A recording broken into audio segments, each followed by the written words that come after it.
दोस्तों नमस्कार। सामाजिक विज्ञान में समकालीन भारत भूगोल वाला टॉपिक है वो चल रहा था अपने, और हम देख रहे थे कि हमने देखा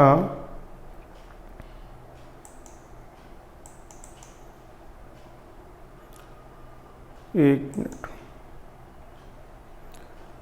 हमने संसाधनों का वर्गीकरण कर लिया था। उसके बाद में हम आज जो टॉपिक हैं संसाधनों के प्रकार में उसको पढ़ रहे हैं, विस्तार से देख रहे हैं। तो शुरू करते हैं संसाधनों। तो हमने संसाधनों के जो प्रकार हैं, संसाधनों को उत्पत्ति के आधार पर दो भागों में बांटा है। पहला है जैव, दूसरा है अजैव।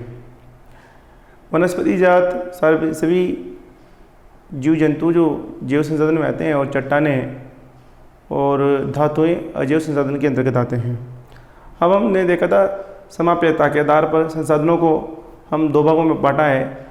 पहला है नवीकरण योग्य संसाधन, दूसरा है अनवीकरण योग्य संसाधन। इसके बाद में स्वामित्व के आधार पर संसाधनों को चार भागों में बांटा है बच्चों।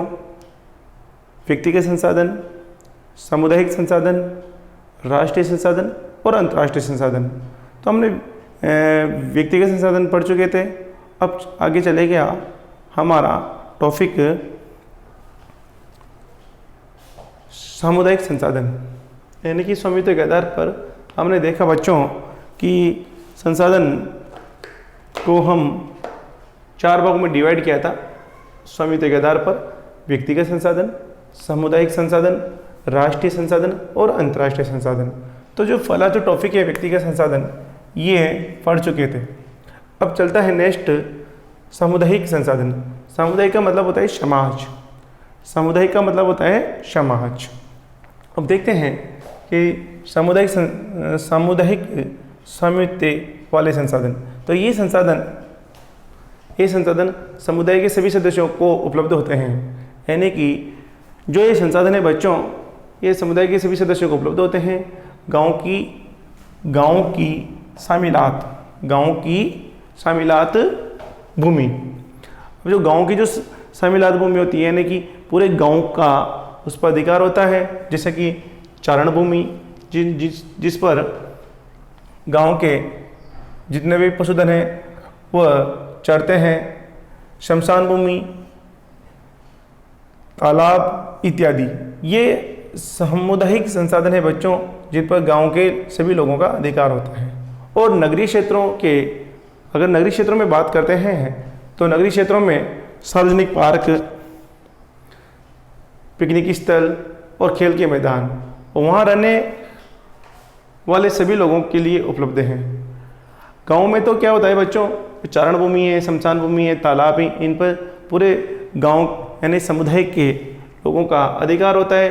और यदि हम नगरीय या शहरी क्षेत्रों की बात करते हैं तो यहाँ पर सार्वजनिक पार्क हैं, इसके बाद पिकनिक स्थल हैं, खेल के मैदान हैं, इन पर पूरे शहरवासियों का अधिकार होता है। तो ये जो संसाधन है ये सामुदायिक स्वामित्व वाले संसाधन होते हैं।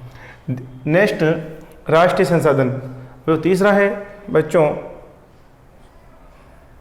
सॉरी ये दूसरा नंबर का है और ये तीसरे नंबर का है, राष्ट्रीय संसाधन। तकनीकी तौर पर देश में पाए जाने वाले सारे संसाधन राष्ट्रीय हैं, यानी कि बच्चों जो तकनीकी तौर पर जिनको हमने बनाया है या कि प्राकृतिक के द्वारा उपलब्ध हैं, तो वो सारे तकनीकी तौर पर देश में पाए जाने वाले सारे संसाधन राष्ट्रीय हैं। देश की सरकार को कानूनी अधिकार है कि वो व्यक्तिगत संसाधनों को भी आम जनता के हित में अधिग्रहित कर सकती है। यानी एक देश की सीमा के अंतर्गत जो भी है पाया जाता है वो राष्ट्रीय संसाधन है, और देश की सरकार को एक कानूनी अधिकार है कि वो जनता के लिए किसी भी व्यक्तिगत संसाधनों को अधिकृत भी कर सकती है। आपने देखा होगा बच्चों कि सड़कें, नहरें और रेल लाइन व्यक्तिगत स्वामित्व वाले खेतों में बनी हैं। आपने देखा होगा बच्चों, जो सड़कें बनती हैं, जो नहरें बनती हैं और जो रेल लाइन निकलती है वह व्यक्तिगत स्वामित्व वाले खेतों से निकलती है। और सरकार इसका गवर्नमेंट की दर से मुआवजा भी देती है। आज अभी भारतमाला प्रोजेक्ट के तहत हज़ारों हेक्टेयर भूमि किसानों की अधिकृत कर ली गई है, क्योंकि आने वाले समय में एक देश की दूरी बहुत कम होने वाली है और इससे परिवहन लागत भी कम आएगी। तो सरकार किसी भी व्यक्ति के संसाधन पर अधिकार कर सकती है और उसको बदले में मुआवजा देती है। शहरी विकास प्राधिकरणों को सरकार ने भूमि अधिग्रहण का अधिकार दिया हुआ है। जो शहरी विकास प्राधिकरण है, जयपुर, जोधपुर, कोटा, इनको शहरी विकास प्राधिकरण को सरकार ने भूमि अधिग्रहण, ये जो शहरी विकास प्राधिकरण है, ये अगर शहर का विकास करना है तो वो भूमि का अधिग्रहण भी कर सकती है, ये अधिकार दिया हुआ है। सारे खनिज पदार्थ, जो सारे खनिज पदार्थ हैं बच्चों, सारे खनिज पदार्थ, जल संसाधन, वन, वन्य जीवन, राजनीति सीमाओं के अंदर सारी भूमि और 12 समुद्री मील 22.2 किलोमीटर तक महासागरीय क्षेत्र, भूभागीय समुद्र व इसमें पाए जाने वाले संसाधन राष्ट्र की संपदा है। अब देखिए, हमारे देश में सारे खनिज पदार्थ, जो सारे जितने भी खनिज पदार्थ हैं वो देश की राष्ट्रीय संपत्ति है। इसके अलावा जल संसाधन, जितने भी झीलें हैं, तालाब हैं, सब वो राष्ट्र की संपत्ति है। वन, पूरे जितने भी वन हैं, तीनों क्षेत्र के आरक्षित, रक्षित और अवर्गीकृत, वो सारे वन, वन्य जीव, वन जो जंगलों में निवास करते हैं, वह सब राष्ट्र की संपत्ति है। राजनीतिक सीमाओं के अंदर सारी भूमि और यानी कि पूरी भूमि है एक देश की, मान लीजिएगा ये देश है, इसके अंदर की पूरी भूमि और 12 समुद्री मील, यानी कि सीमा से 12 समुद्री मील यानी 22.2 किलोमीटर तक महासागरीय क्षेत्र। यहाँ तक किसी भी देश को, यानी कि अगर वो समुद्र में भी हो तो दोहन करने का अधिकार है। तो इसमें पाए जाने वाले संसाधन राष्ट्र की संपदा है। अब देखते हैं बच्चों, 4th पॉइंट है अंतर्राष्ट्रीय संसाधन। जो अंतर्राष्ट्रीय संसाधन होते हैं, अंतर्राष्ट्रीय संसाधन, कुछ अंतर्राष्ट्रीय संस्थाएं संसाधनों को नियंत्रित करती हैं। कुछ अंतर्राष्ट्रीय जो संस्थाएं होती हैं बच्चों, वो संसाधनों को नियंत्रित करती है तटरेखा से, यानी किसी भी देश की, जैसे मान लीजिएगा ये भारत है, तटरेखा से 200 समुद्री मील की दूरी, 200 समुद्री मील की दूरी अपवर्जक आर्थिक क्षेत्र है। तटरेखा से 200 समुद्री मील की दूरी अपवर्जक आर्थिक क्षेत्र है। यहाँ पर कोई भी देश संसाधनों का दोहन नहीं कर सकता और ये अंतर्राष्ट्रीय संस्था निर्धारित करती है अगर यदि उसको खनन करवाना है या दोहन करवाना है संसाधनों का।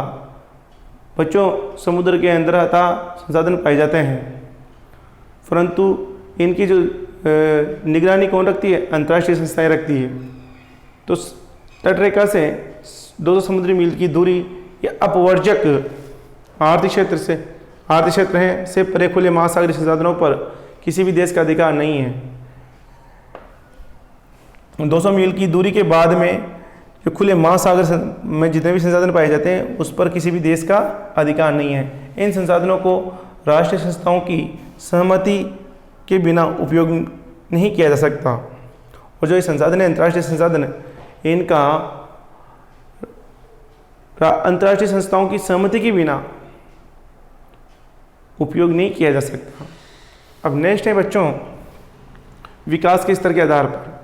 विकास के स्तर के आधार पर संसाधनों को 4 भागों में डिवाइड किया गया है। संभावी संसाधन, विकसित संसाधन, भंडार और संचित कोष संसाधन।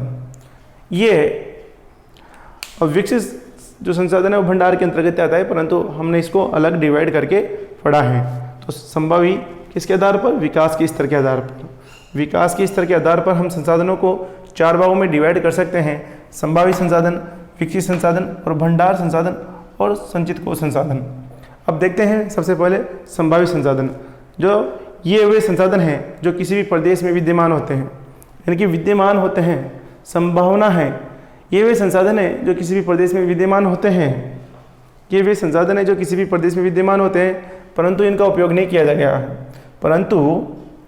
परंतु इनका उपयोग नहीं किया गया है। उदाहरण तौर पर अगर हम बात करें तो उदाहरण के तौर पर भारत के पश्चिमी भाग, भारत का जो पश्चिमी भाग है, विशेषकर राजस्थान और गुजरात में पवन और सौर ऊर्जा संसाधनों की अपार संभावना है। पश्चिमी राजस्थान, विशेषकर राजस्थान और गुजरात में पवन और सौर ऊर्जा संसाधनों की अपार संभावना है, परंतु इनका सही ढंग से विकास नहीं हुआ है। अब देखिए, ये संभावित संसाधन है, ये संभावित संसाधन है, और भविष्य में अगर इनको तकनीकी रूप से अगर हम उपयोग में लेंगे तो हम देखेंगे पश्चिमी राजस्थान और गुजरात, यहाँ पर सौर ऊर्जा और पवन ऊर्जा संसाधनों की अपार संभावना है, क्योंकि यहाँ पर 12 महीने सूर्य की रोशनी तेज होती है, यानी सूर्य की किरणें सीधी पड़ती है। इसके अलावा यहाँ पर लगातार पवनें चलती हैं, तो यहाँ पवन ऊर्जा, पवन चक्कियों के माध्यम से पवन ऊर्जा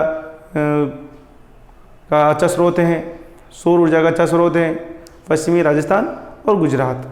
तो ये संभावना है। अगर भविष्य में हम जैसे जैसे बिजली की खपत बढ़ेगी तो हम इन संसाधनों को तकनीकी रूप से उपयोग करके इन संसाधनों का भी नियोजन करके विकास करेंगे। तो भारत के पश्चिमी भाग, विशेषकर राजस्थान और गुजरात में पवन और सौर ऊर्जा संसाधनों की अपार संभावना है। तो आपसे क्वेश्चन आ सकता है कि संभावित संसाधन किसे कहते हैं और वो कौन से 2 राज्य हैं जिनमें संभावित संसाधनों की विकास की संभावना है। तो आपका जवाब होगा राजस्थान और गुजरात में पवन और सौर ऊर्जा संसाधनों की अपार संभावना है, परंतु इनका सही ढंग से विकास नहीं हुआ अभी तक। अब देखिए बच्चों, विकसित संसाधन। विकसित संसाधन में वे संसाधन है जिनका सर्वेक्षण तो किया जा चुका है। विकसित संसाधन बच्चों दूसरा नंबर का है। विकसित संसाधन वे संसाधन जिनका सर्वेक्षण तो किया जा चुका है, यानी कि उनका सर्वे किया जा चुका है।